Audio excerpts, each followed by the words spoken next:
Welcome to special focus. ఒక్క పరిణామం, 2 ఏళ్ల సమయం, 3 పార్టీల మధ్య పోరు.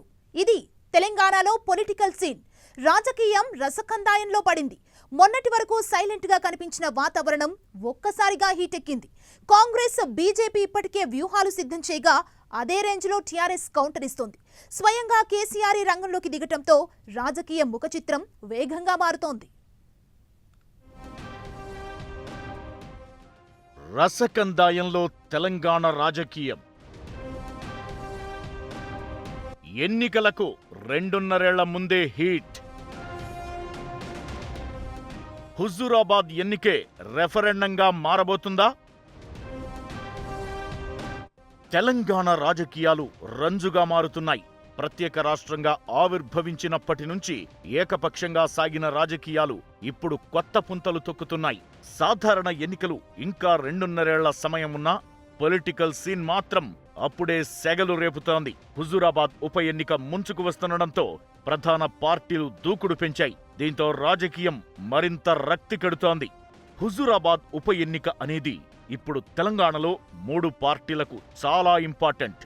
బౌన్స్ బ్యాక్ అవుతామని చెప్పుకోవడానికి కాంగ్రెస్ కు, ప్రత్యామ్నాయమని చెప్పుకునే బీజేపీకి, కారు జోరు చూపించేందుకు టీఆర్ఎస్ కు, ఇలా 3 పార్టీలకు హుజూరాబాద్ ఎన్నిక చాలా ప్రధానంగా మారింది. అయితే దీనికి ముందే చోటు చేసుకుంటున్న రాజకీయ పరిణామాలు ఆసక్తి రేపుతున్నాయి. తెలంగాణ పీసీసీ చీఫ్ గా రేవంత్ నియామకం తరువాత ఆ పార్టీలో జోష్ కనిపిస్తోంది. ఇక అటు బీజేపీ కూడా సమరానికి సై అంటోంది. ఇలాంటి సమయంలో రాబోయే 2.5 ఏళ్లలో రాజకీయం ఎలాంటి టర్న్ తీసుకుంటుందన్న చర్చ ప్రతి ఒక్కరిలో వినిపిస్తోంది. నిజానికి ప్రత్యేక రాష్ట్రంగా ఆవిర్భవించిన తరువాత అద్భుత విజయంతో అధికారంలోకి వచ్చిన కారు పార్టీ జోరు ముందు ప్రత్యర్థులు కనీసం నిలవలేకపోయారు. ఇన్నాళ్లు వార్ వన్ సైడ్ అన్నట్లుగా పరిస్థితి కనిపించింది. దుబ్బాక ఎన్నిక తరువాత పొలిటికల్ ఈక్వేషన్స్ ఒక్కసారిగా మారిపోయాయి. కారు పార్టీ డిఫెన్స్ లో పడింది. గ్రేటర్ హైదరాబాద్ ఎన్నికల్లోనూ అతి కష్టం మీద జీహెచ్ఎంసీ పీఠాన్ని టీఆర్ఎస్ దక్కించుకుంది. దీంతో టీఆర్ఎస్ అప్రమత్తమైంది, వ్యూహాలు మార్చింది. నాగార్జునసాగర్ ఉప ఎన్నికతో పాటు ఎమ్మెల్సీ, కార్పొరేషన్, మున్సిపల్ ఎన్నికల్లో మళ్లీ సత్తా చాటింది.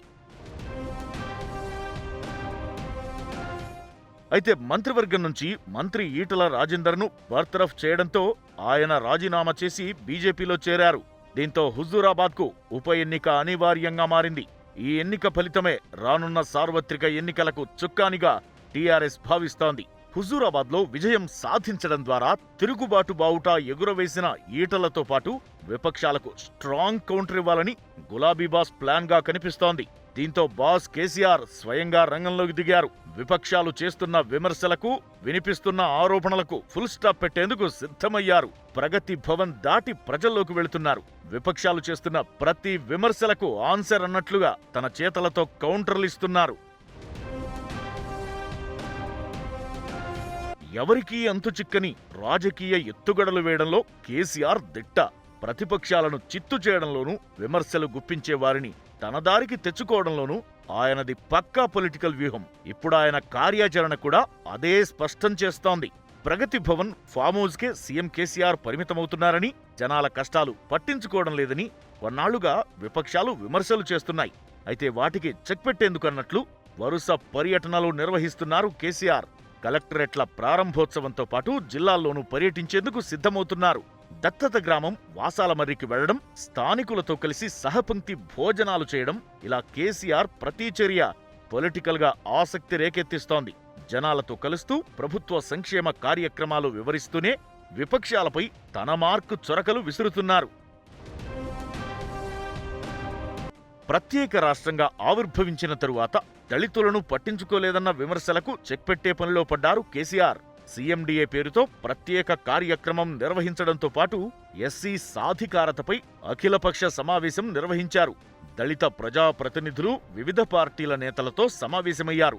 రాష్ట్ర ప్రభుత్వం అమలు చేయనున్న సీఎం దళిత సాధికారిక పథకం విధి విధానాలపై ఈ భేటీలో చర్చించారు. ఈ సమావేశానికి కాంగ్రెస్ నుంచి సీఎల్పీ నేత భట్టి విక్రమార్క, సిపిఎం నుంచి తమ్మినేని వీరభద్రం, సిపిఐ నుంచి చాడ వెంకట్రెడ్డి, మజ్లిస్ తరపున బలాలా, పాషా ఖాద్రి హాజరయ్యారు.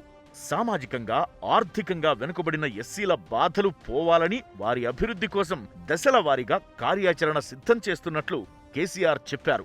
ఎస్సీల్లో ఆత్మస్థైర్యం నింపేందుకు ఏం చేయాలో సూచించాలని అఖిలపక్ష నేతలను కోరారు.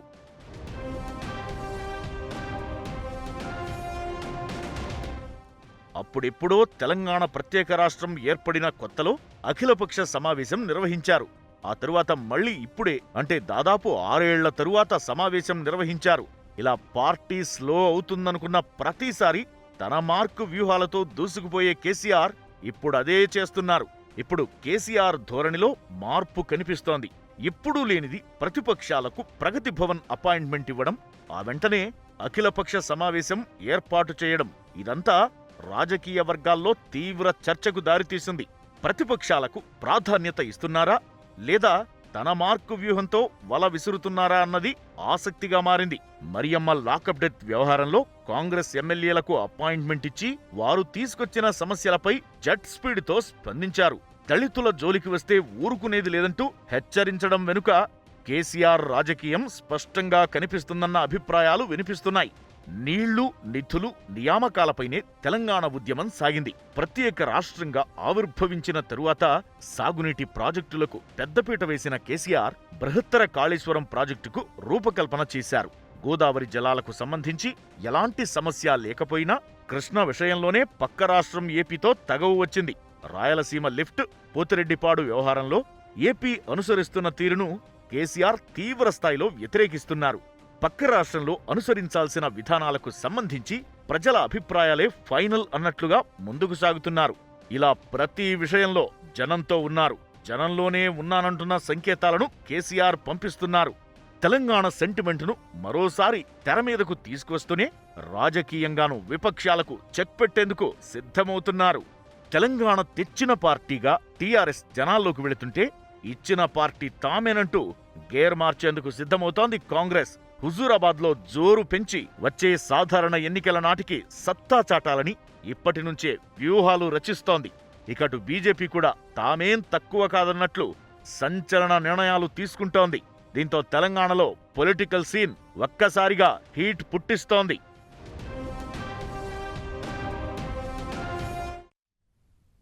కేసీఆర్ వ్యూహాలు సరే, మరి రాజకీయ సమరంలో కాంగ్రెస్ ఎలా ముందుకెళ్లే అవకాశం ఉంది?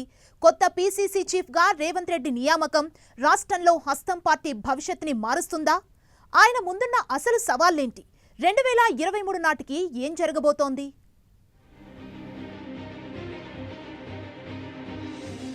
రేవంత్ నియామకంతో కాంగ్రెస్ ఫేట్ మారబోతుందా?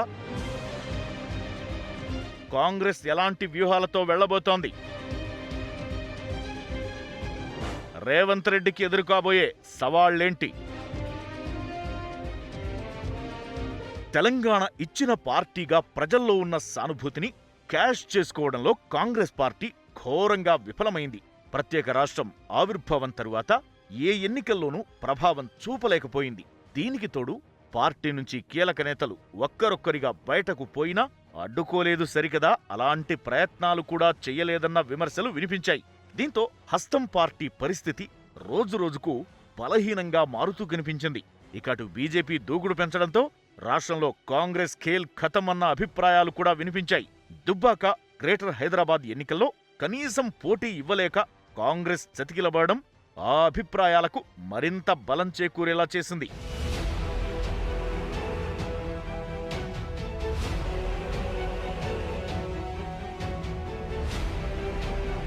వరుసగా ఎన్నికల్లో పరాజయంతో కాంగ్రెస్ ఒక్కబోర్లా పడింది. పూర్వ వైభవం తీసుకురావడమే లక్ష్యమంటూ అన్ని ఉప ఎన్నికల్లో చెబుతున్నా ఎక్కడ ఆ పార్టీ ప్లాన్లు వర్కౌట్ కావడం లేదు.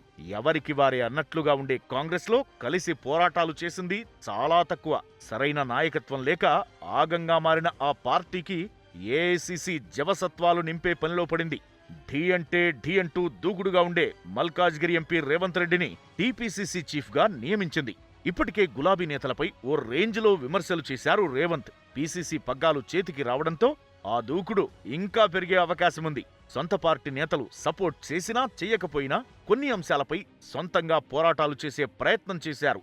ప్రత్యర్థులు ఒక్క మాట అంటే 100 మాటలనే నేర్పరితనం ఆయనది. ఇప్పుడు కాంగ్రెస్ను పూర్తిగా తన కంట్రోల్లోకి తెచ్చుకునే పనిలో పడ్డారు.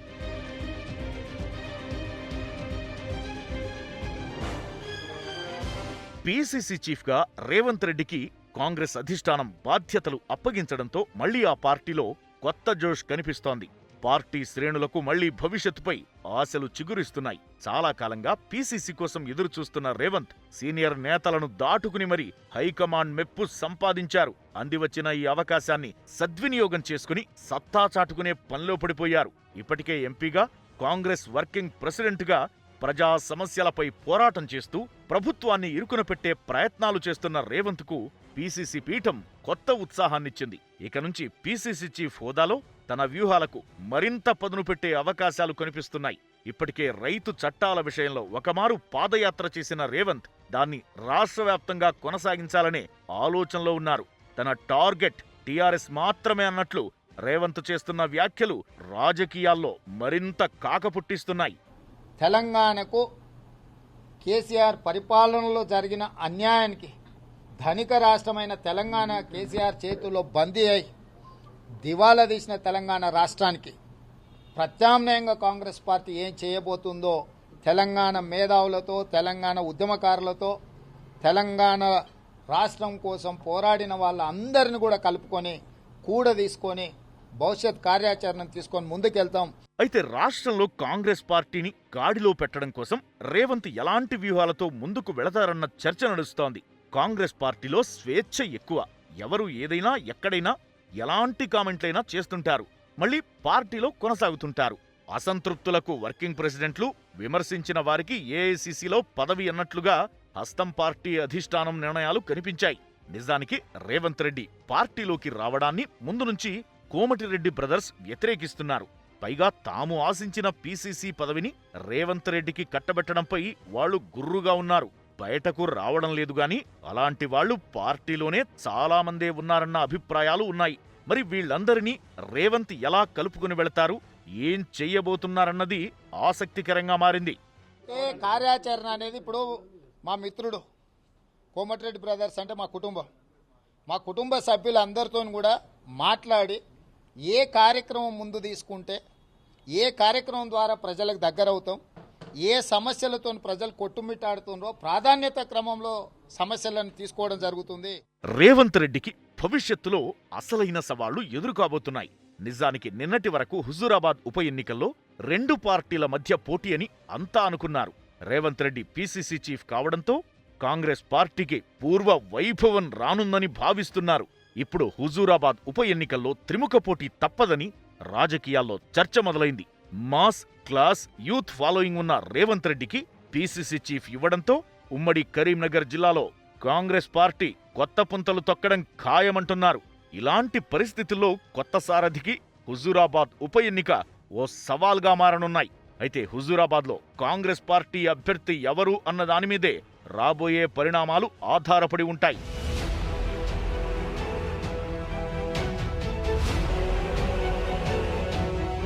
టీపీసీసీ మాజీ అధ్యక్షుడు ఉత్తమ్ కుమార్ రెడ్డికి బంధువైన కౌశిక్ రెడ్డి హుజూరాబాద్ నుంచి గతంలో పోటీ చేసి ఓడిపోయారు. వరుసగా 2 సార్లు పరాభవంతో పాటు ఈ మధ్య కేటీఆర్తో ఆయన సన్నిహితంగా ఉన్న ఫోటోలు సోషల్ మీడియాలో వైరల్ అయ్యాయి. అయితే ప్రాణం ఉన్నంత వరకు కాంగ్రెస్లోనే ఉంటానని కౌశిక్ రెడ్డి అంటున్నా, మరి ఇప్పుడు కాంగ్రెస్ నుంచి టికెట్ ఇస్తారా లేదా అన్న చర్చ కూడా నడుస్తోంది. అయితే టీఆర్ఎస్ వర్సెస్ బీజేపీ అనుకున్న హుజూరాబాద్ పోరులో రేవంత్ రెడ్డి రాక తరువాత కాంగ్రెస్ కూడా గట్టి పోటీ ఇస్తుందన్న అంచనాలు వినిపిస్తున్నాయి. అయితే ఒక్కటి మాత్రం నిజం, హుజూరాబాద్లో కాంగ్రెస్ అనుసరించే వ్యూహాన్ని బట్టే పార్టీ భవిష్యత్ ఆధారపడి ఉంటుంది.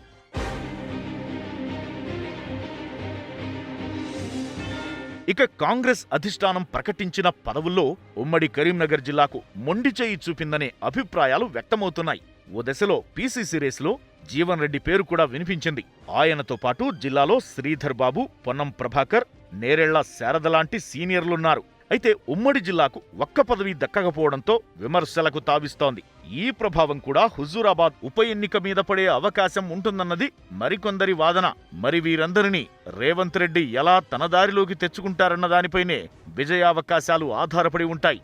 హుజూరాబాద్లో సత్తా చాటితే తప్ప భవిష్యత్తులో పార్టీని గాడిలో పెట్టడం అసాధ్యం. సీనియర్లను కలుపుకునిపోతే తప్ప అది వీలు కాదు.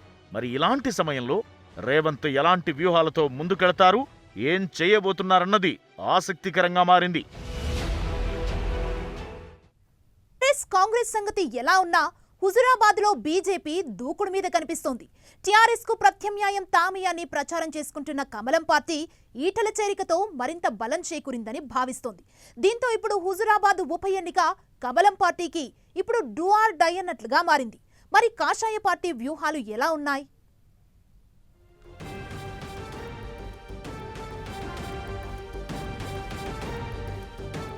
బీజేపీకి కీలకంగా మారిన హుజూరాబాద్ ఉప ఎన్నిక. గెలిస్తే నిలిచేది, మరి గెలిచే దారేది? కమలం పార్టీ వ్యూహాలు ఎలా ఉండబోతున్నాయి? రానున్న అసెంబ్లీ ఎన్నికల్లో టీఆర్ఎస్ కు తామే ప్రత్యామ్నాయమని చాటుకునేందుకు బీజేపీ భారీ కసరత్తే చేస్తోంది. ఇందుకు హుజూరాబాద్ ఉప ఎన్నికను వేదికగా చేసుకుని ఇక్కడి విజయాన్ని దిక్సూచిగా చూపాలని భావిస్తోంది. హుజూరాబాద్ ఎన్నికలో ఘన విజయం సాధించేందుకు బీజేపీ పకడ్బందీ వ్యూహాలను రచిస్తోంది. ఈటలకు ఉన్న అనుకూల పరిస్థితులకు తోడు పకడ్బందీ వ్యూహాలు అమలు చేయడం ద్వారా విజయం సాధించవచ్చని ఆ పార్టీ అధిష్టానం విశ్వసిస్తోంది. దుబ్బాక ఫలితాన్ని పునరావృతం చేసి అధికార టీఆర్ఎస్ పార్టీని కంగు తినిపించాలని, దాంతో ఆ పార్టీ నుంచే కాకుండా ఇతర పార్టీల నుంచి కూడా పలువురు నాయకులు కాషాయ జెండా కిందకొస్తారని బీజేపీ అధినాయకత్వం భావిస్తోంది. టీడీపీ కాంగ్రెస్ కలిసింది. మొన్నటిదాకా 2018 ఎన్నికలు చివరి ఎన్నికల్లో కలిసింది టీడీపీ కాంగ్రెస్. రేపు ఒకవేళ అనుకుందాం 2014 పరిస్థితి వస్తే కాంగ్రెస్ పార్టీ టీఆర్ఎస్ గెలవదా? ఎందుకంటే ఇప్పటిదాకా టీఆర్ఎస్ పార్టీతో కలవంది ఏకైక పార్టీ ఏదైనా ఉంది ఈ దేశ రాజకీయాల్లో అంటే బీజేపీ మాత్రమే. కాబట్టి రేపొద్దున కాంగ్రెస్ టీఆర్ఎస్లు కలవచ్చు. ఎందుకంటే జాతీయ రాజకీయాల కోసం అని చెప్పి, కాబట్టి బీజేపీ నిర్వహించడం కోసం టీఆర్ఎస్ కూడా ముందుకు రావచ్చు, కాంగ్రెస్ కూడా కలవచ్చు. కాబట్టి ప్రజలు అన్నీ గమనిస్తున్నారు. తెలంగాణ రాష్ట్రంలో మీకు 19 సీట్లు ఇచ్చిన తర్వాత కూడా 13 మంది నిలుపుకోలేనటువంటి కాంగ్రెస్ అసమర్థత అనేటువంటిది, కాంగ్రెస్ ఇప్పుడు గెలిస్తే కూడా ఉంటాడనేటువంటి భయంతో ఉన్నారు. కాబట్టి తప్పకుండా రాబోయే రోజుల్లో కాంగ్రెస్ విశ్వాసాన్ని కోల్పోయిన కాంగ్రెస్ పార్టీ దేశాల్లో కోల్పోయింది, రాష్ట్రంలో కోల్పోయింది. కాబట్టి అది మళ్ళీ వస్తుందనేటువంటి భ్రమలలో మేము లేము. మేము పూర్తి స్థాయిలో మేము వడ్డుతున్నాం. ఈ మాకు ఈ రోజున కాంగ్రెస్ ఆల్టర్నేటివ్ కాదు. ఈరోజు దేశ రాజకీయాలు కాదు, రాష్ట్ర రాజకీయాలు కాదు. మేము టీఆర్ఎస్కు ప్రత్యామ్నాయంగా మేమే ఎదుగుతాం, మేమే అధికారంలోకి వస్తాం. నిజానికి బీజేపీ చీఫ్గా బండి సంజయ్ నియామకం తరువాత ఆ పార్టీ దూకుడు పెరిగింది. దుబ్బాక గ్రేటర్ ఎన్నికల ఫలితాలతో కమలం పార్టీ శ్రేణుల్లో ఉత్సాహం కనిపించినా హైదరాబాద్ సిట్టింగ్ ఎమ్మెల్సీ స్థానాన్ని కోల్పోవడం, నల్గొండ గ్రాడ్యుయేట్ ఎమ్మెల్సీ స్థానంలో 4వ స్థానానికి పడిపోవడం, నాగార్జునసాగర్ ఉప ఎన్నికలో డిపాజిట్ దక్కించుకోలేకపోవడం లాంటి పరిణామాలు పార్టీ శ్రేణులను నిరుత్సాహంలో ముంచాయి. అయితే ఈటల కాషాయ కండువా కప్పుకున్న తరువాత ఆ పార్టీలో మళ్లీ జోష్ కనిపించింది. అయితే ఈ ఉత్సాహం ఇలాగే కొనసాగాలన్నా, రానున్న అసెంబ్లీ ఎన్నికలకు మరింత బలంగా మారాలన్నా హుజూరాబాద్ విజయం కమలం పార్టీకి చాలా ముఖ్యం. అసలే వరుస పరాజయాలు. ఇలాంటి సమయంలో హుజూరాబాద్లోనూ ఓడిపోతే పార్టీ పరిస్థితి మళ్లీ ఒకప్పటిలా మారే ప్రమాదం లేకపోలేదు.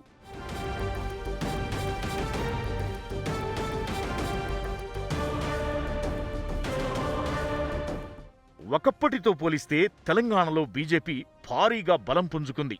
అయితే కాంగ్రెస్ నాయకత్వలేమి, సరైన వ్యూహాలు లేకపోవడం కమలం పార్టీకి వరంగా మారాయి.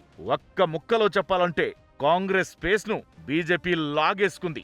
అధికార పార్టీకి ఎదురెళ్లడంలో హస్తం పార్టీ వెనకే ఉండిపోగా ఆ స్థానంలోకి వచ్చేందుకు ప్రయత్నించిన బీజేపీ రాష్ట్రంలో బలపడింది. అయితే ఆ బలం అలాగే నిలవాలన్నా, కారు పార్టీకి తామే ప్రత్యామ్నాయమని చెప్పుకుంటున్న మాట నిజం కావాలన్నా హుజూరాబాద్ ఉప ఎన్నికలో ఖచ్చితంగా విజయం సాధించాల్సిందే. ఇక కాంగ్రెస్ చీఫ్గా రేవంత్ నియామకం తరువాత కమలం పార్టీ అలర్ట్ అయింది. హస్తం పార్టీకి అవకాశం ఇవ్వకూడదని భావిస్తోంది. ఇందులో భాగంగా జనాలకు మరింత దగ్గరయ్యేందుకు తెలంగాణ వ్యాప్తంగా పాదయాత్ర చేపట్టేందుకు బండి సంజయ్ సిద్ధమవుతున్నారు. అయితే బలమైన బీసీ నేతగా ఈటలకు ఉన్న గుర్తింపుతో హుజూరాబాద్లో విజయం సాధిస్తామని బీజేపీ దృఢంగా నమ్ముతోంది. ఇప్పటికే ఇతర పార్టీల నేతల చేరికలతో ఉత్సాహంగా ఉన్న కమలదళం వచ్చే ఎన్నికలకు ఇప్పట్నుంచే వ్యూహాలు రచిస్తోంది. హుజూరాబాద్ విజయం ద్వారా టీఆర్ఎస్కు తామే ప్రత్యామ్నాయమని చాటుకునేందుకు ప్లాన్ చేస్తోంది. దీంతో పాటు రాష్ట్ర వ్యాప్తంగా తన పాదయాత్ర ద్వారా ప్రజా సమస్యలపై పోరాటం చేస్తూ ప్రభుత్వంపై ఒత్తిడి తేవడంతో పాటు బీజేపీ అధికారంలోకి వస్తే ఏం చేయబోతుందనే సందేశాన్ని జనాల్లోకి తీసుకెళ్లేలా బండి సంజయ్ కసరత్తు చేస్తున్నారు. త్వరలో పాదయాత్రకు సంబంధించి రూట్ మ్యాప్, షెడ్యూల్ ప్రకటించాలని కమలం పార్టీ ప్లాన్ చేస్తోంది. ఇకాటు దుబ్బాకలో వ్యూహాన్నే హుజూరాబాద్లోనూ అనుసరించాలని బీజేపీ భావిస్తోంది. జితేందర్ రెడ్డిని నియోజకవర్గ ఇన్ఛార్జిగా నియమించిన కమలం పార్టీ మండలాల ఆధారంగా ఓట్ల లెక్కలేసుకుని వాటిని పక్కా చేసుకోవాలని ప్లాన్ చేస్తోంది. పట్టణాలు, మండలాలకు ఇన్ఛార్జీలను నియమించింది. ఇప్పట్నుంచే విస్తృత ప్రచారం నిర్వహించాలని, ప్రతి ఓటరును స్వయంగా కలవడం ద్వారా విజయం సాధించేందుకు బాటలు వేసుకోవాలని ఆ పార్టీ అధినాయకత్వం భావిస్తోంది. బీజేపీ రాష్ట్ర అధ్యక్షుడు బండి సంజయ్ సొంత జిల్లా ఎంపీగా ఆయన ప్రాతినిధ్యం వహిస్తున్న నియోజకవర్గంలో హుజూరాబాద్ అసెంబ్లీ నియోజకవర్గం ఉన్నందున దీనికి మరింత ప్రాధాన్యం పెరిగింది. ఇక్కడ విజయం సాధించడం ద్వారా సంజయ్ జిల్లాలో తన పట్టును చాటుకోవడంతో పాటు రాష్ట్రంలో బీజేపీకి ఒక ఊపును తీసుకురావాలనే వ్యూహంతో ఎన్నికల కార్యాచరణను అమలు చేస్తున్నారు. ఇలా ఇప్పుడు హుజూరాబాద్ ఉప ఎన్నిక 3 పార్టీలకు కీలకంగా మారింది. సాధారణ ఎన్నికలకు ఇది టీజర్ లాంటిదని అంతా భావిస్తున్నారు. ఈ ఉప ఎన్నికలో విజయం సాధించకపోతే ఖల్లాసవడం ఖాయమని కాంగ్రెస్ శ్రేణులు భయపడుతున్నాయి. కొత్త బాస్ ఆధ్వర్యంలో ఖచ్చితంగా విజయం సాధించాలని అంటున్నారు. హుజూరాబాద్లో ఓడితే ఆ పార్టీకి పూర్వ వైభవం తీసుకురావడం దాదాపు అసాధ్యంగా మారే అవకాశాలు ఉంటాయి. ఇక ఎమ్మెల్సీ, నాగార్జునసాగర్ ఎన్నికల్లో తగిలిన షాక్కు ప్రతీకారం తీర్చుకోవడంతో పాటు భవిష్యత్తులో పార్టీ బలపడాలన్నా, ప్రత్యామ్నాయంగా నిలవాలన్నా కమలం పార్టీకి హుజూరాబాద్ ఎన్నికల్లో విజయం కంపల్సరీ. మరోవైపు కాంగ్రెస్ కొత్త చీఫ్గా బాధ్యతలు చేపట్టిన రేవంత్ రెడ్డికి ఇది పరువు, ప్రతిష్టల సమస్య. ఇక టీఆర్ఎస్ది కూడా దాదాపు ఇదే పరిస్థితి. హుజూరాబాద్లో ఓడిపోతే పరిస్థితులు మరింత కఠినంగా మారడంతో పాటు విపక్షాలు బలం పుంజుకునే అవకాశముంటుంది. ఇలా ఇప్పుడు పార్టీల దారులు, ఆలోచనలు అన్నీ హుజూరాబాద్ వైపే నడుస్తున్నాయి. ఓ రకంగా భవిష్యత్ తెలంగాణ రాజకీయాన్ని శాసించబోతోంది హుజూరాబాద్ ఎన్నికల ఫలితం.